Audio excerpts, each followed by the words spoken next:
Ya, hari ini saya diminta sama tim EduPro, ya saya untuk membawakan tentang appendicitis. Apa sih appendicitis ya? Sebenarnya appendicitis itu penyakit yang sangat klasik sekali ya. Tapi kita tahu ilmu kedokteran itu berkembang. Jadi dari tahun ke tahun banyak dokter-dokter yang melakukan penelitian, ya, maupun di dalam atau di luar, ya.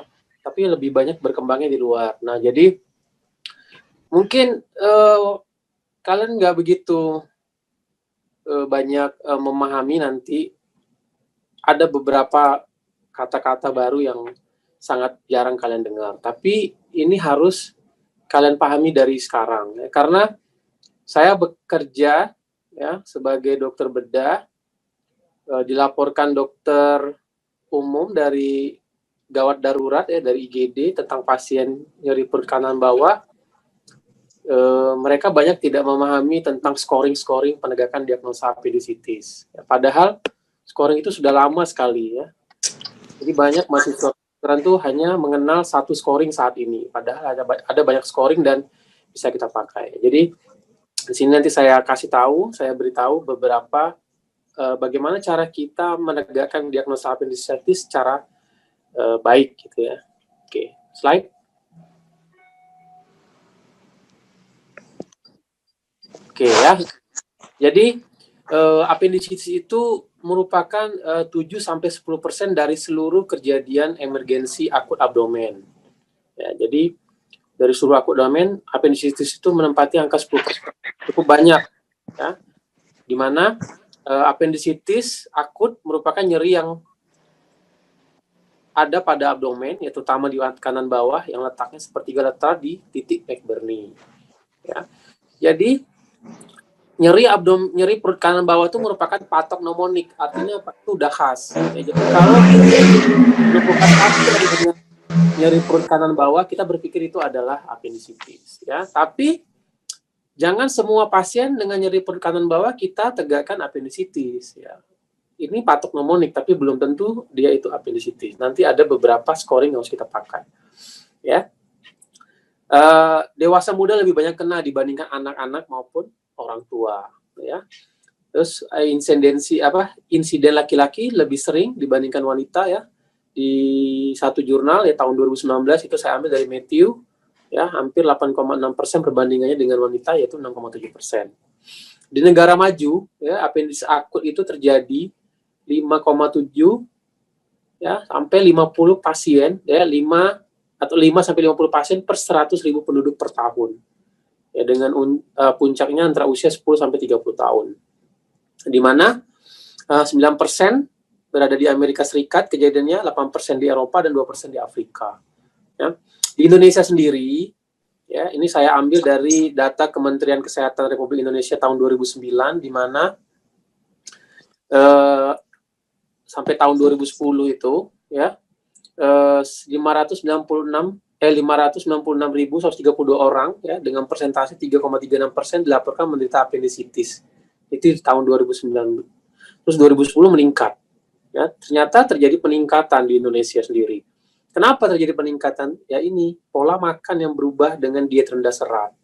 Ya, jadi anak muda sekarang itu ya kurang sekali diet rendah serat. Ya, mungkin karena dengan makanan-makanan yang sudah enak, apalagi dengan kehidupan di kota ya. Mungkin kalian dengan kuliah yang di kota kan makannya serba instan, apalagi senang tuh kan makan duduk nongkrong makannya junk food. Gitu, ya, jadi rendah serat itu sangat sering terjadi sering menjadi akibat kelainan bukan hanya appendicitis, melainkan kelainan di traktus digestif. Ya, jadi pola makannya itu udah berubah. Beda sama yang anak-anak zaman dulu mungkin karena nggak ada makanan cepat saji, jadi sama ibunya dibekalin terus sayur-sayuran ya, buah-buahan, jadi bagus seratnya. Next.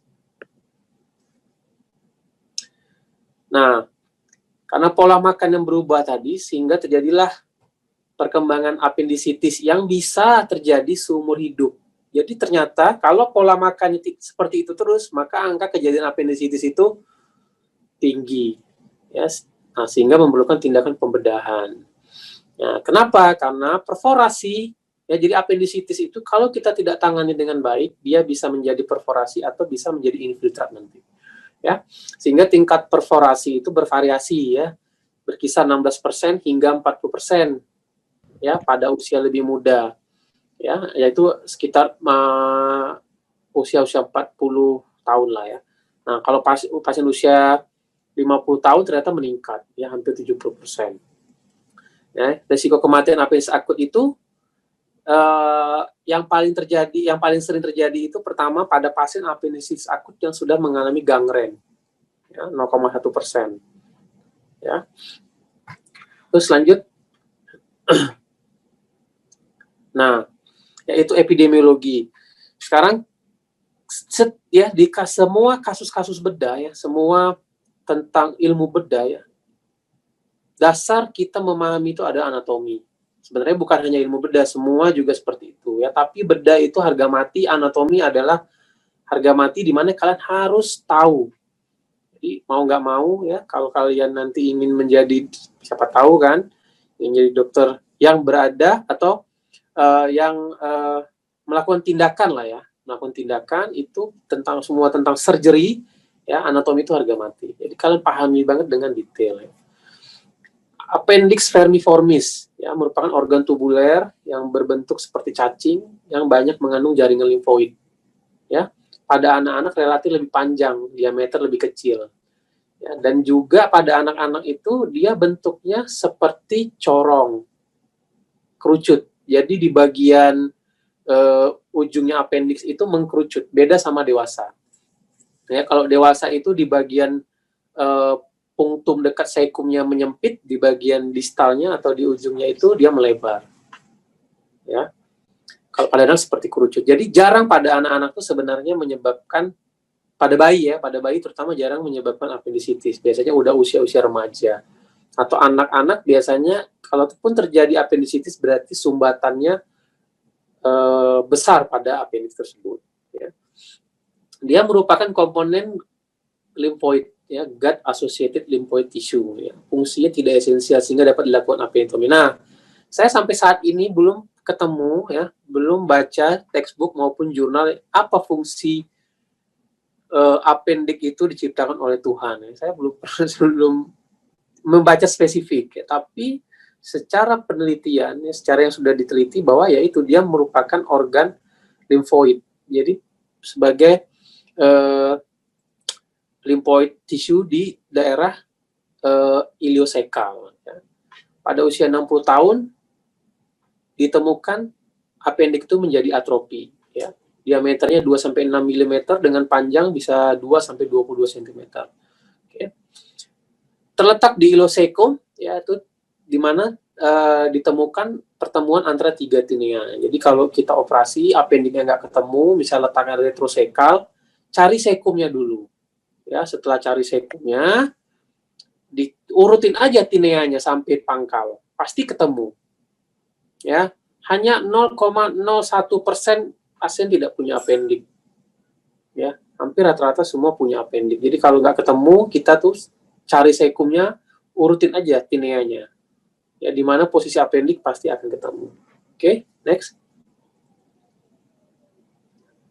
Nah, ini ya. Anatomi appendix ya. Jadi appendix itu letaknya di sekum ya. Terus dia merupakan pertemuan tiga tinea ya. Dia diperdarai oleh arteri appendix yang berasal dari arteri iliosekal ya, cabang iliosekal. Oke. Terus ini adalah variasi letak appendix ya. Jadi appendix itu letaknya bervariasi. Ya, ada yang letaknya retrosekal, ada yang subsekal, pelvic, ya, parasekal, preileal sama postileal. Ini yang paling sering. Ternyata yang paling sering itu adalah paling banyak adalah retrosekal, ya, letaknya di belakang sekum. Ya. Kalau retrosekal biasanya kita mencarinya sulit. Jadi kadang-kadang kalau kita buka appendixnya nggak ketemu ya berarti di belakang sekum. Ya, kita buka daerah sekumnya, dan kalau sudah terjadi infeksi biasanya menempel dengan dinding abdomen bagian posterior. Ya, jadi biasanya perlengketan di situ. Ya. Nah, Tapi jarang saya menemukan subsekal ya. Paling sering lagi kedua tuh kalau saya menemukan pelvic ya. Pelvic itu paling sering terjadi juga. Oke, next. Oke, nah jadi selain itu juga appendix berada di ileocecal region. Jadi dia berada di sphincter ileocecal. Lihat dalamnya itu ada appendix orificium ya, dia berada di atasnya ada ileocecal valve ya. Nah, cecum lihat dia lebih besar ya. Cecum itu merupakan bagian kolon yang besar dan mempunyai tekanan yang besar. Kenapa tekanan di cecum besar? Karena di ileocecal valve ya, dari terjadinya penyempitan ke ruang yang lebih besar, sehingga kalau ada tekanan ileum yang tinggi, dia akan mendorong cecum ya. Jadi kalau ada infeksi pada appendix yang sudah nempel ke cecum, risiko kebocorannya tinggi.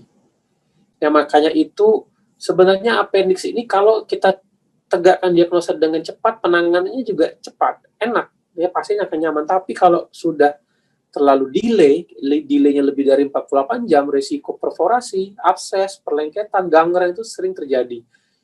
Komplikasinya apa? Yaitu cecumnya bisa bocor, harusnya kita angkat appendixnya aja, tapi kita harus melakukan reseksi ileocecal ya, itu yang harus kita hindari. Lanjut. Nah, appendix itu merupakan peradangan pada appendix vermiformis ya. Letaknya di mana ya? Dia di posisi McBurney. Jadi si McBurney ini menjabarkan bahwa menemukan ya nyeri di daerah kanan bawah itu disebabkan oleh organ appendix. Nah, karena dia yang pertama kali menemukan, dia lakukan operasi, dia buka di situ, ya maka dia kasih nama titik McBurney ya. Lanjut.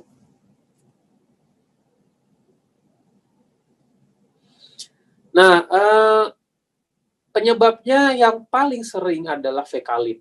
Jadi adanya obstruksi, ya, obstruksi. Tapi fekalit itu menjadi penyebab. Kenapa? Ya tadi karena pola diet serat yang kurang, ya, mereka yang kurang makan serat. Jadi fesesnya akan menjadi keras. Ya, feses yang keras tadi membentuk fekalit kecil masuk ke dalam appendix, terjadi obstruksi. Ya, appendix tidak mempunyai peristaltik. Jadi kalau ada benda yang masuk ke dalam appendix, nggak akan bisa didorong keluar. Beda sama usus. Ya, jadi kalau sudah masuk, sudah. Ya. Nah, ini nanti yang menjadi penyebab kenapa jarang appendix itu non-operatif atau hanya dikasih antibiotik saja. Ya, karena fekalitnya masih ada di situ.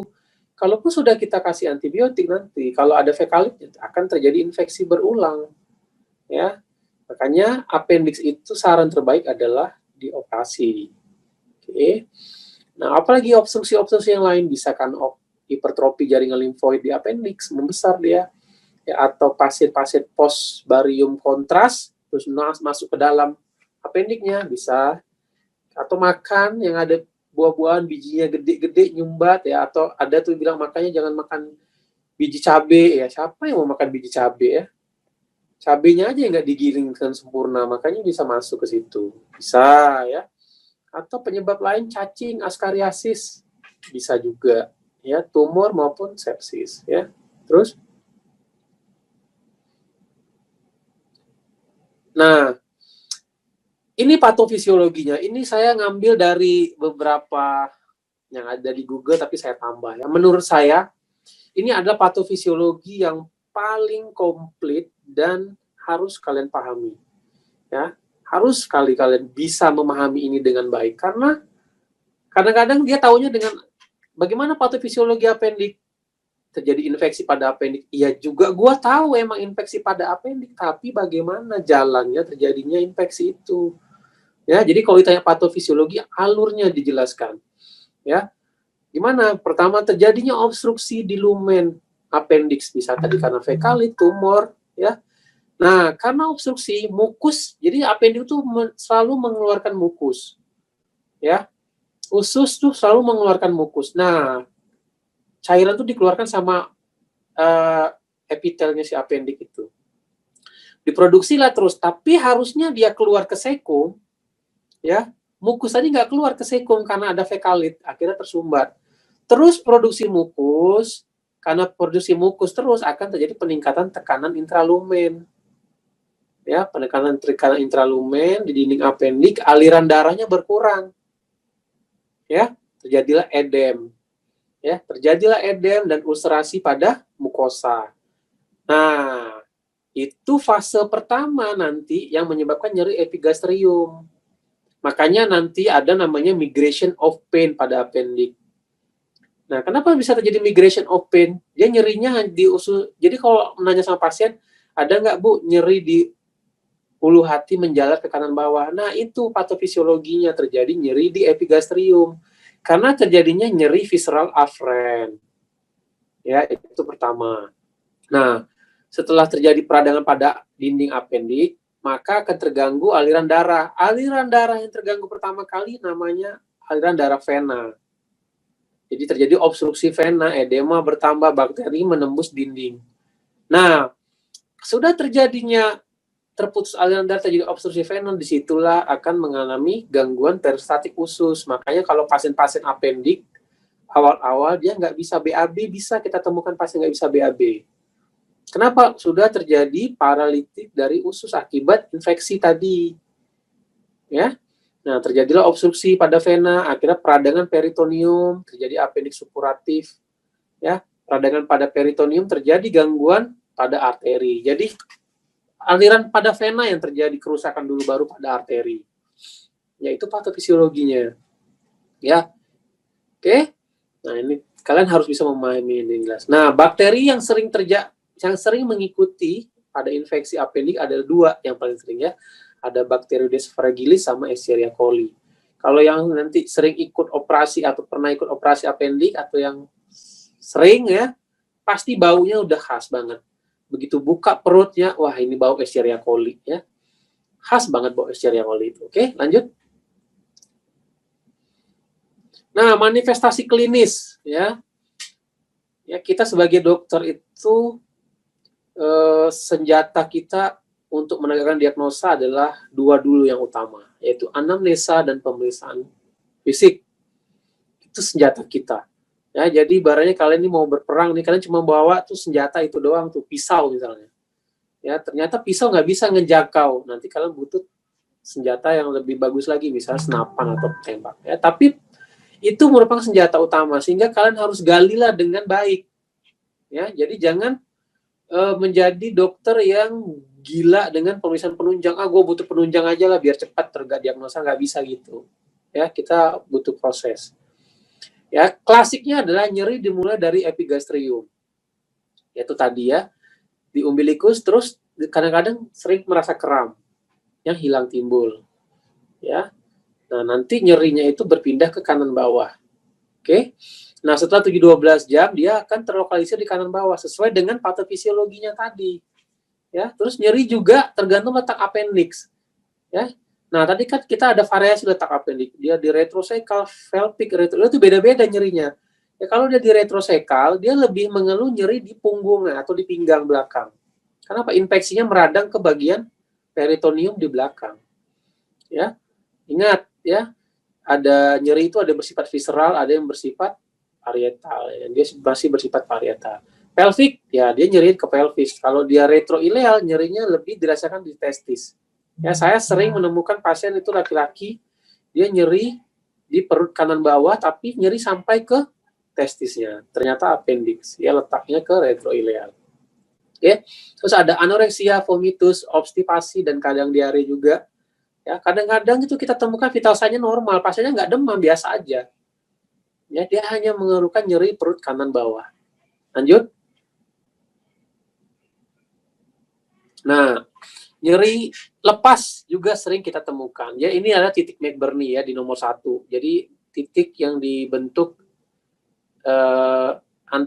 titik yang berada di bagian sepertiga lateral dari garis yang dibentuk antara umbilikus sampai ke sia sebelah kanan. Ya, itu titik McBurney. Disitulah kita melakukan palpasi. Jadi jangan asal palpasi di kanan bawah aja. Oh, kanan bawah tekan gitu. Jangan. Cari titik McBurney-nya dulu, baru kalian palpasi. Oh, di sini ternyata. Ya. Oke.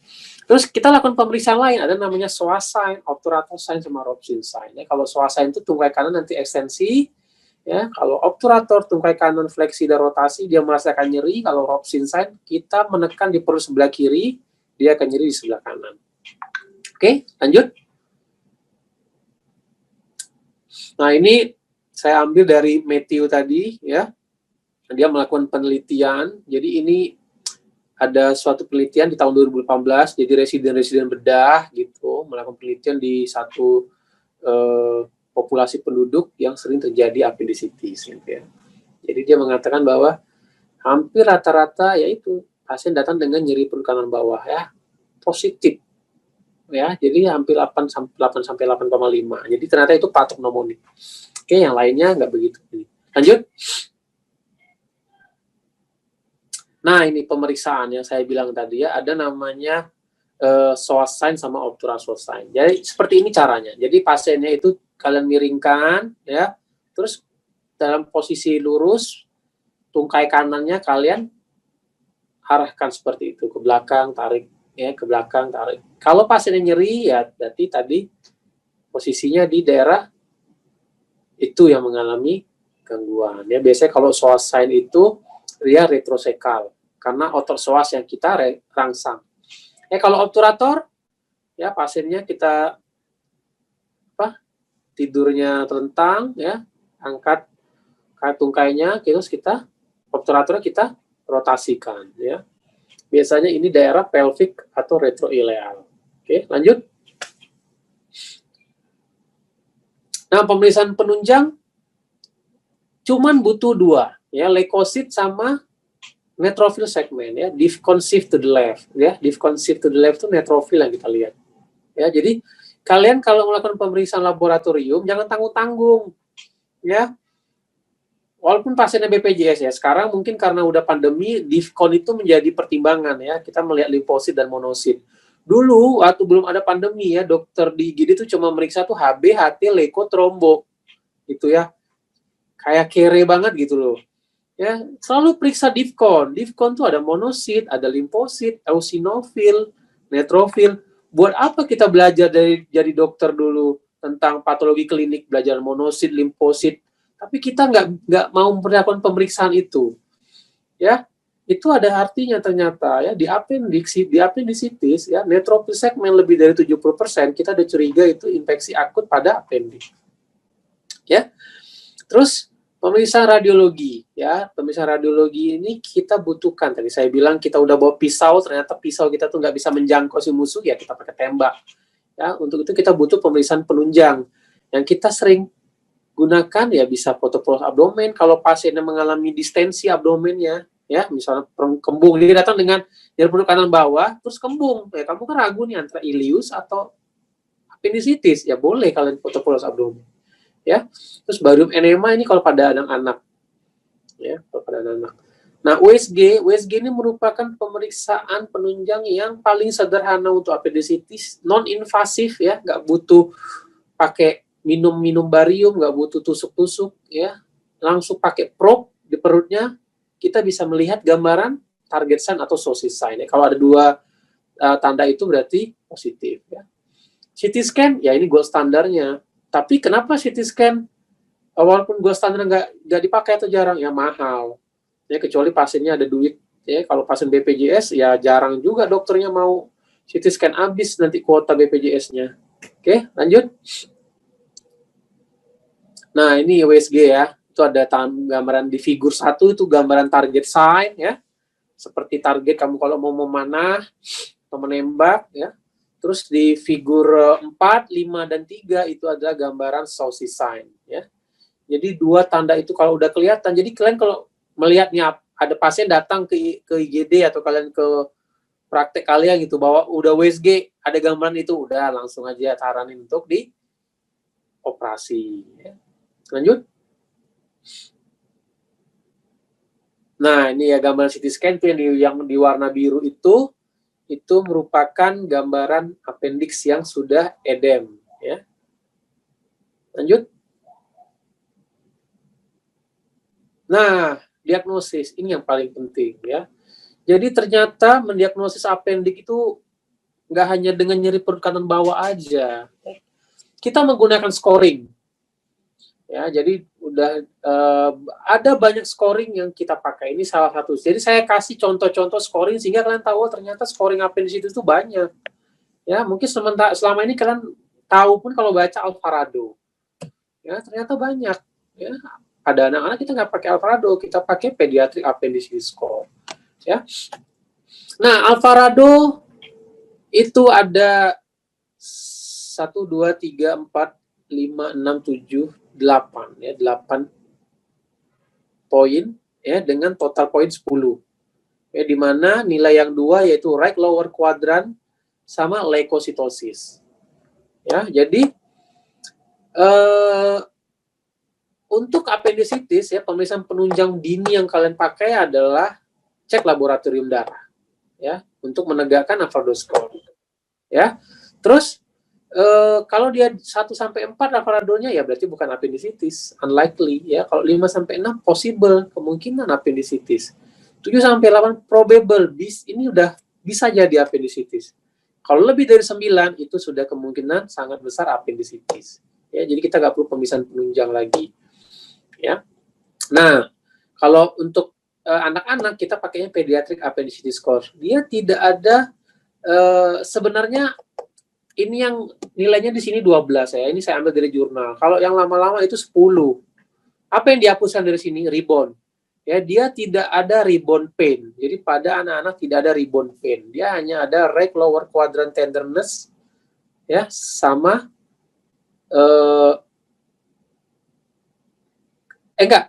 sama ini right lower quadrant pain with coughing. Jadi anak disuruh batuk.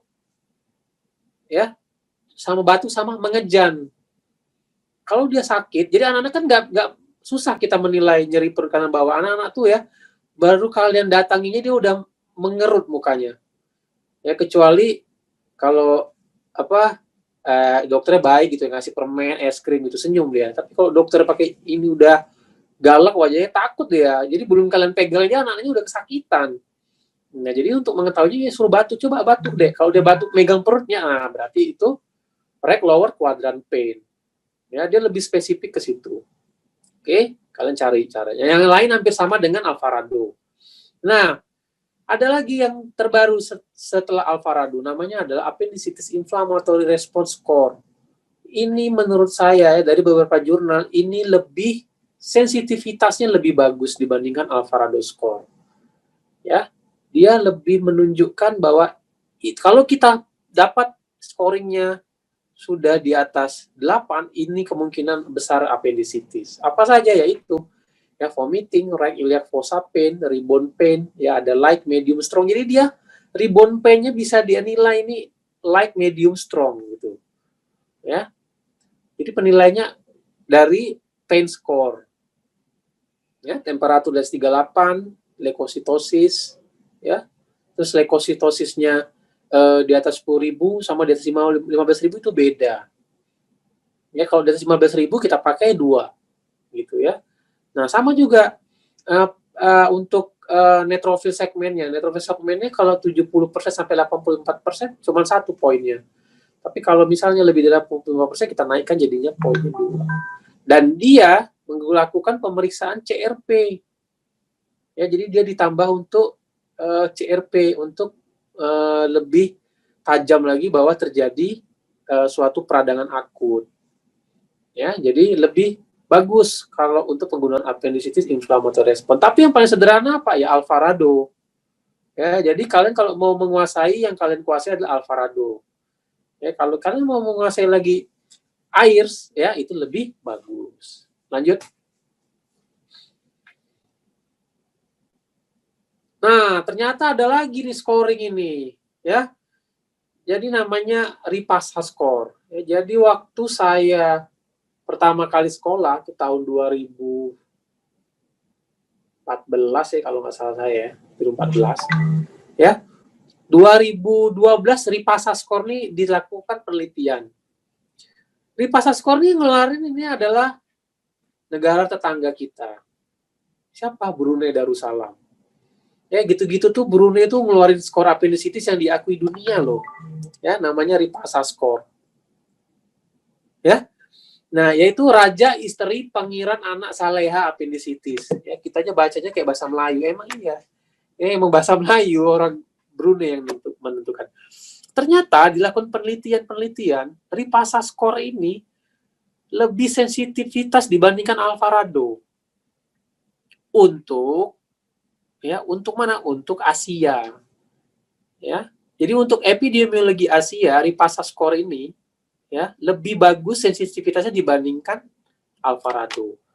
Tapi ternyata dipakai di Eropa sama di Amerika, kalah sensitivitasnya sama air study.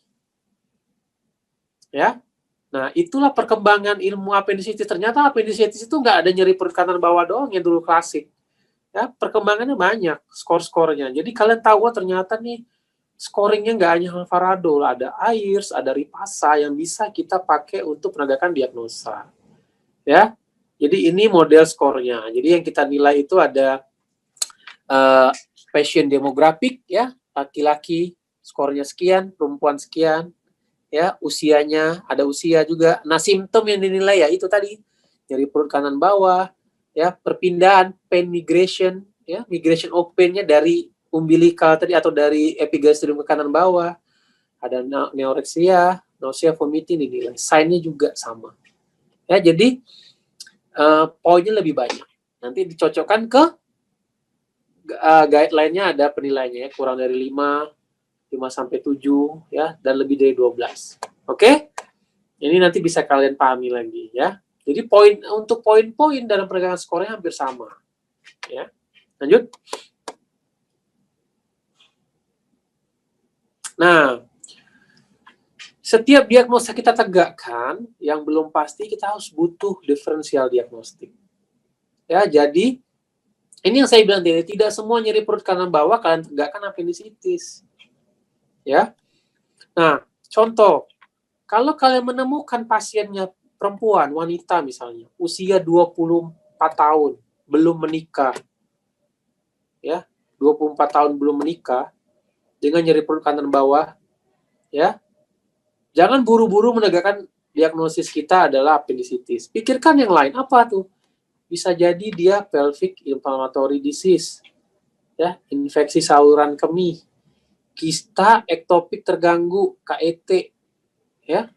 Nah, jadi untuk zaman sekarang ya, jangan mikir tuh KET hanya udah orang yang sudah menikah. Ternyata ya wanita yang belum menikah juga banyak yang KET. Kenapa? Ya pergaulan bebas. Ya, jadi mereka tuh kan sekarang banyak tuh hubungan banyaklah seks di luar nikah tuh udah banyak. Jadi nggak usah menjadi tabu lagi. Kalian sebagai dokter tanyakan saja sudah menikah belum? Gitu. Sudah pernah berhubungan belum? Kalau dia malu-malu jawabnya, nah berarti itu udah pernah dia. Jadi kalau kalian masih ragu, oh ini bukan appendicitis, kalian cek aja PP testnya. Oh ternyata PP testnya positif, KET. Ya jadi seperti itu. Nah kalau perempuan lagi apa kita pikirkan? Ada namanya kista ovarium atau kista ovarium rupture. Ya saya pernah menemukan wanita usia 20 tahun dengan nyeri perut kanan bawah. Jadinya di kanan bawah, ternyata begitu saya buka, ya kista ovarium rupture, kistanya sebelah kiri, ternyata kistanya tuh muntir ke kanan. Ya, saya baru kali itu menemukan kista wanita muntir ke kanan. Jadi ternyata kistanya udah besar terpuntir ke kanan. Gitu. Padahal kita udah menggali anamnesa dengan sangat hati-hati. Ada nggak nyeri perut di kiri? Nggak ada. Nyeri seluruh perut nggak ada. Ternyata itu terpuntir. Akhirnya kita laparotomi. Jadi udah dibuka itu buka besar lagi. Ya, terus itu merupakan diferensial diagnosis yang kita pikirkan. Ya, jadi pikirkanlah diferensial diagnosis dosis yang lain sebelum tegak appendicitis ya. Walaupun Alvarado kalian sudah tegak misalnya 9 pada wanita, jangan terlalu buru-buru. Ya, cek yang lain boleh. Ya, nah kecuali kalau kalian sudah pemeriksaan penunjang USG gitu ya, boleh kita tegak. Lanjut. Nah, klasifikasinya ya appendicitis bisa akut, perforasi, infiltrat, abses maupun kronis. Lanjut. Nah, ini ya. Jadi appendicitis ya, kalau tidak kita tata laksana dengan baik, dalam 48 jam dia bisa pecah menjadi perforasi, atau dia bisa menjadi infiltrat. Infiltrat itu apa? Infiltrat itu adalah appendicitis ya, yang mau perforasi tapi terwalling off oleh adanya omentum usus dan dinding abdomen. Jadi dalam perut kita tuh ada omentum seperti bed cover. Kalau ada infeksi, itu omentum tuh datang gitu ke tempat infeksi, dia tutup. Sehingga nggak jadi pecah. Jadi mencegah terjadinya kontaminasi intraabdomen yang luas. Ya, itulah fungsinya omentum di dalam perut. Nah, makanya kalau ada infeksi dia langsung mau walling off tuh appendiknya dia tutup, nggak jadi pecah. Ya, lanjut. Tata laksana. Ya, jadi tindakan yang paling tepat untuk appendicitis adalah appendektomi. Itu yang paling tepat. Ya. Jadi, kalau kalian menemukan pasien curiga ke arah appendicitis, ya jangan buru-buru dikasih analgetik. Jadi nanti dia jadi bias. Ya. Kecuali kalian sudah yakin, oh ini appendicitis, sudah lapor dokter bedahnya mau dioperasi, ya nggak masalah. Ya, tapi kalau misalnya belum, jangan. Karena apa? Nanti jadi bias. Pasiennya tadinya kesakitan banget, begitu kasih analgetik enak, dia minta pulang. Ya, nggak jadi nanti di appendektomi ya. Terus kalau sudah jelas ya, baru kita kasih antibiotik ya. Jadi kalau kalian kasih antibiotik, kalau udah jelas dia ini infeksi, kasih antibiotik dia akan reda, nyerinya akan berkurang. Jadi nyeri itu berkurang dengan berkurangnya reaksi inflamasi. Ya. Nah, tindakan operatif yang dilakukan ya, yang pertama simple appendektomi, yaitu kita insisi ya, open appendektomi di garis McBurney. Nah, laparotomi kalau dia sudah perforasi. Nah, yang paling ideal saat ini ya itu laparoskopi.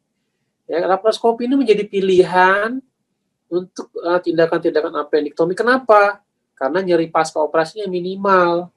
Terus pasien nggak perlu lama-lama dirawat. Ya, hari ini operasi, besok bisa pulang. Ya, terus pasien bisa melakukan aktivitas lebih cepat.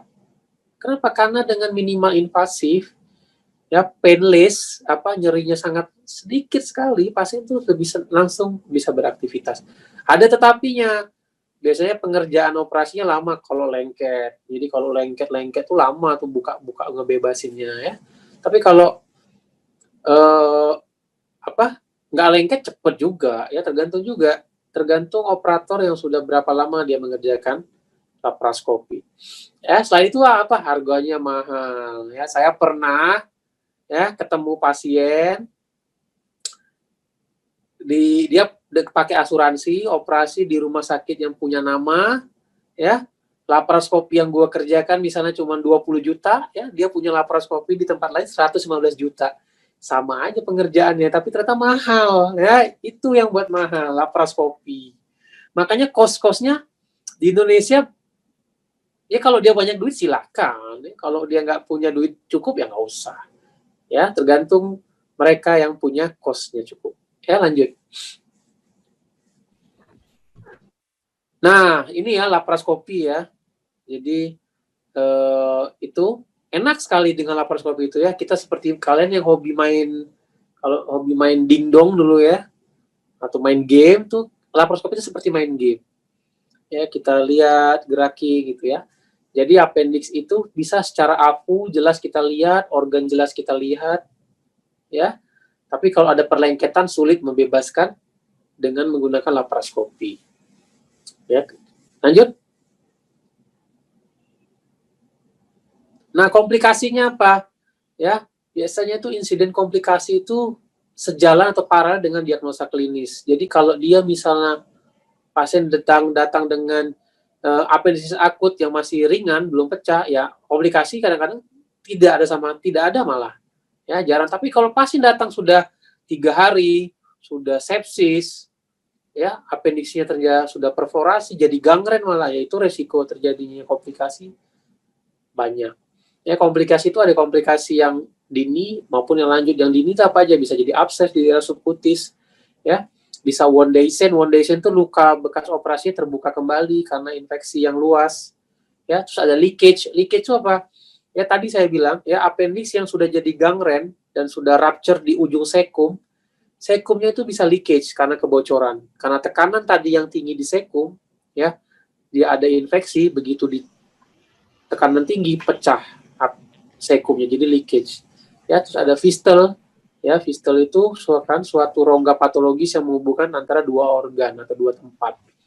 Ya, karena infeksi bisa tembus ke kulit atau luar abdomen, jadi fistel intracutaneous. Komplikasi selanjutnya bisa terjadi adhesive small bowel obstruction, ya, karena operasi laparotomi atau karena perlengketan yang hebat, dan bisa terjadi abses yang kambuh, ya, residual abses. Misalnya appendiknya sudah jadi abses, ya, hanya di drainase saja, ya, terus beberapa bulan kemudian jadi abses lagi. Oke, lanjut. Nah, ini di Saverio, ya, ada World Journal of Emergency Surgery tahun 2020, mereka melakukan pertemuan, ya, pertemuan bagaimana melakukan diagnosis dan treatment pada akut appendicitis baru. Jadi mereka menegakkan guideline, ya. Nah, ini saya ambil beberapa rekomendasi yang kuat, ya, yang saya tampilkan saja. Yang lainnya nggak begitu kuat, ya, jadi nggak saya tampilkan. Yang paling penting juga buat kalian. Apa itu? Yang pertama, pertanyaan, ya, bagaimana melakukan penilaian terhadap manajemen appendicitis pada pasien, ya. Terus apakah bisa digunakan sebagai dasar untuk manajemen atau tata laksana? Ternyata rekomendasinya adalah, ya, rekomendasinya ternyata bisa, ya, bisa kita lakukan perencanaan dalam penegakan diagnosis. Ya, perencanaan penegakan diagnosis itu penting berdasarkan usia, jenis kelamin maupun sign and symptomnya pada pasien. Jadi itu yang kita lihat tadi. Ya, ternyata usia, jenis kelamin itu ada di scoring yang tadi. Ya, oke. Nah, jadi untuk penilaian menggunakan scoring, ya, pada kasus-kasus appendicitis yang dengan resiko yang intermediate, ya, misalnya resikonya berat, misalnya pasien dengan nyeri perut tapi tidak jelas gitu loh nyeri perutnya, atau pasien-pasien dengan teraba massa di kanan bawah, ya, yang sudah kemungkinan jadi infiltrat, kita perlu melakukan imaging diagnostik, ya. Jadi kalau masih appendicitis akut yang masih akut ringan, nggak usah pakai diagnostik, pakai scoring saja sudah bisa tegak appendicitis, ya. Tapi kalau misalnya sudah nyeri hilang timbul nggak jelas, terus pasien ternyata atau sudah menjadi infiltrat, ya, itu perlu diagnostik supaya lebih tegak lagi. Nah, ini saya bilang, ternyata mereka merekomendasikan penggunaan scoring air study. Ya, ini menjadi scoring yang paling bagus di antara Alvarado dan Ripasa. Ya, oke, lanjut.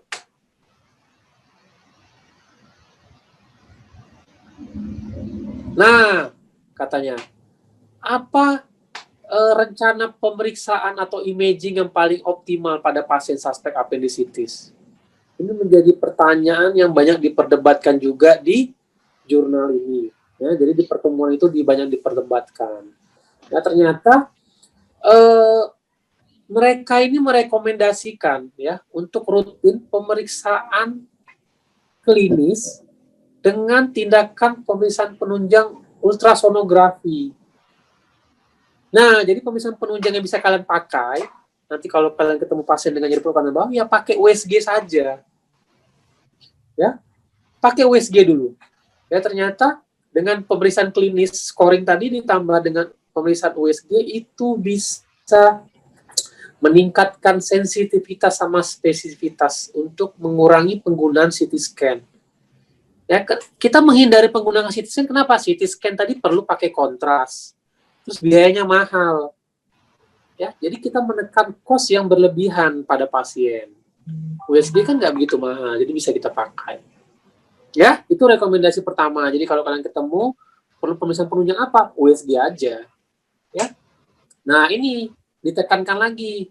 Ternyata ada namanya point of care ultrasound. Ya, menjadi yang paling sangat penting, ya, first line diagnostic tool. Ya, jadi nggak usah pikir-pikir walaupun CT scan itu gold standar ya, tapi ternyata mereka tetap merekomendasikan USG yang paling baik dan paling first line, kecuali diperlukan investigasi lanjut ya pada intermediate risk study ya. Nah, kalaupun harus menggunakan CT scan, pakai CT scan dengan kontras yang low, jangan kontras yang banyak. Jadi kalian kalau mau merujuk pasien mau CT scan gitu, kontras, catat di CT scan kontrasnya low kontras. Ya, kenapa? Kalau misalnya kontrasnya berlebihan, ya bisa nggak bagus juga buat pasien, ya. Nah, itu ya. Jadi terus yang kita pikirkan lagi, yang paling nyaman lagi pemeriksaan penunjang, ada namanya eksplorasi laparoskopi. Ya, jadi di negara-negara berkembang, ya misalnya seperti di Amerika, Eropa, gitu ya. Saya pernah pelatihan paling dekat aja ya, pelatihan saya tuh di Vietnam sama di Singapura, laparoskopi. Ya, mereka menemukan pasien dengan nyeri perut kanan bawah di CT scan nggak kelihatan appendicitis-nya. Maksudnya nggak kelihatan meradang. Biasa aja normal. Ya, jadi mereka putuskan apa? Laparoskopi diagnostik namanya. Jadi pakai satu tube itu dimasukkan di umbilical, diteropong aja. Cari appendicitis. Oh, ternyata meradang nih. Udah appendektomi langsung. Ya, begitu simple banget. Kalau di negara-negara yang fasilitasnya canggih, begitu simple. Jadi makanya kalau bekerja di rumah sakit, saya kalau bekerja di rumah sakit yang fasilitasnya lengkap gitu ya, pasiennya mampu semua appendicitis saya laparoskopi aja, nggak perlu lagi ini diagnostik. Begitu laparoskopi langsung appendik meradang, angkat appendik. Ya, itu yang direkomendasikan. Oke, lanjut. Pertanyaan selanjutnya mana? Nah, itu nggak? Ya, nah ini ya. Pertanyaan selanjutnya itu manajemen non operatif. Nah, ini saya tuh dulu sangat tidak setuju pada pasien-pasien appendicitis yang di non operatif. Jadi pasien-pasien yang nggak mau operasi itu namanya non operatif manajemen. Ya, ternyata di jurnal ini di pertemuan ini mereka mendebatkan juga. Harusnya itu pasien-pasien kalau sudah tegak appendicitis ya operasi obatnya. Ternyata beberapa orang dari mereka mempertahankan bahwa ini bisa dilakukan tindakan non-operatif manajemen. Tapi ada tapinya, ada syaratnya non-operatif manajemen itu. Ya. Nah, jadi mereka ini merekomendasikan ya penanganan pasien non-operatif manajemen pada appendicitis ya itu aman sebenarnya jika diberikan antibiotik yang sesuai. Ya, selain itu ya tidak ditemukan adanya appendicolite. Appendicolite itu artinya fekalit tadi. Jadi infeksi appendicitisnya meradang, ya sudah di CT scan nih atau sudah di pemeriksaan penunjang, nggak dilihat tuh ada fekolitnya, nggak ada masalah, ya nggak ada masalah. Tapi ya harus juga diberitahukan kepada pasien kemungkinan terjadinya kegagalan pengobatan tanpa operasi ini. Artinya apa? Bisa jadi appendixnya kemeradang lagi. Jadi kalau kalian misalnya di daerah nih kalian, ya di daerah kabupaten yang dokter bedahnya nggak ada terus jauh harus ke rumah sakit kota, kalian bisa menggunakan non operatif manajemen, kasih aja antibiotik, ya antibiotiknya dosis yang besar, ya biasanya antibiotiknya broad spectrum ditambah dengan yang anaerob, contoh kayak metronidazole, ya. Nah, tapi kalau pasien dirawat bisa ditambahkan dengan gentamicin, triple pengobatan treatment antibiotik. Ada ya, direkomendasi juga. Nah, jadi kenapa kita harus memberitahukan, menginform konsen pasien bahwa bisa terjadi kegagalan non-operatif manajemen, yaitu ternyata penelitian ya setelah 5 tahun dengan meta-analisis hampir 39% itu kekambuhannya tinggi. Ya, jadi angka kekambuhannya masih tinggi. Jadi makanya inform concern baik-baik pada pasien kalau nggak mau operasi. Ya. Oke, nah terus non-operatif manajemen itu ya antibiotiknya ya oral aja kalau dia ini. Tapi kalau intravena ya lebih bagus ya. Lanjut.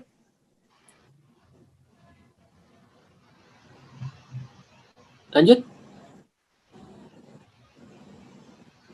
Nah, terus lagi-lagi ini ke atas dulu tadi.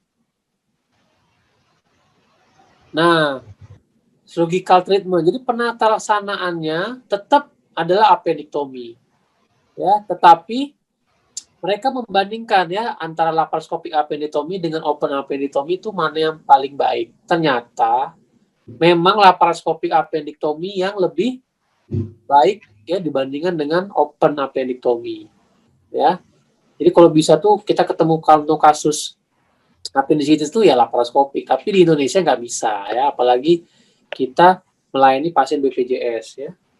Sulit kecuali kalau kita pengerjaannya di rumah sakit tipe A, boleh kan? Kalau kan rumah sakit kan di Indonesia kan beda-beda, ada yang tipe A, tipe B, tipe C, itu klaiman BPJS-nya beda. Ya, jadi nggak semuanya bisa kita lakukan laparoskopik. Ya, jadi kalau tanya manajemen yang paling bagus apa dok? Ya laparoskopik, appendektomi itu yang paling baik. Ya, lanjut. Nah, terus akhirnya dari pertemuan itu mereka membuat suatu alur, ya, alur algoritma bagaimana kita melakukan diagnosis dan treatment pada pasien dewasa yang mengalami akut appendicitis. Ya, jadi ada yang low risk, ada intermediate risk, sama yang high risk. Ya, ternyata yang low risk itu yang masuk ke dalam kategori non-operative management. Jadi kalau yang resikonya rendah, ya maksudnya yang ringan-ringan, ya boleh kalian non-operatif. Ya, tapi kalau misalnya pasien-pasien dengan Alvarado-nya curiga ke arah appendicitis, aku misalnya 9, tadi air scores-nya lebih dari 9 juga, ya itu udah curiga ke arah sana, ya konfirmasi. Boleh dengan melakukan ultrasonografi tadi, ya ternyata appendicitis, ya tetap alurnya adalah surgery. Ya. Nah, tinggal pemilihan surgery-nya saja, mau yang mana, laparoskopika atau yang open appendectomy, atau kalau sudah peritonitis ya atau sudah jadi abses ya, kita laparotomi. Oke. Ya. Itu yang bisa saya sampaikan tentang bagaimana manajemen dan diagnosis dan manajemen pada appendicitis.